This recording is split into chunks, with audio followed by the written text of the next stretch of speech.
states are reporting disproportionately large numbers of African-American deaths. So Steve Osunsami, he leads us off with more on this disturbing trend that even the White House is now weighing in on.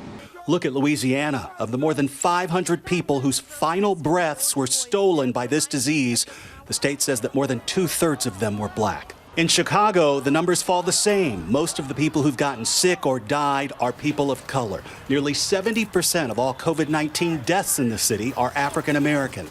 The city says that's nearly 6 times more fatal than what's being seen by their white neighbors. In Milwaukee County, Wisconsin, where black Americans are just 26% of the population, they're more than 70% of the deaths from the coronavirus. The reports are startling in North Carolina, Connecticut, and Michigan, too.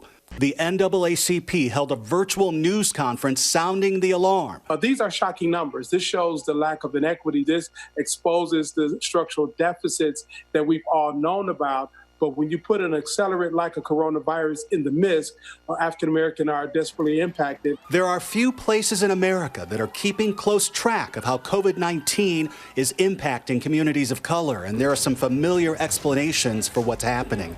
Higher rates of diabetes, high blood pressure, and other conditions that make it more difficult for someone to fight off the new disease. There are new concerns among black men about wearing face masks in public, worried that even more people will assume that they're criminals. Just a few weeks ago, there were these rampant myths floating around online that black people weren't even getting coronavirus. Yeah, that was one of the things that was out there, the idea that our melanin would make us immune to the disease, but none of that, of course, is true, as we're seeing right now. Steve Osunsami, thank you so much for that report.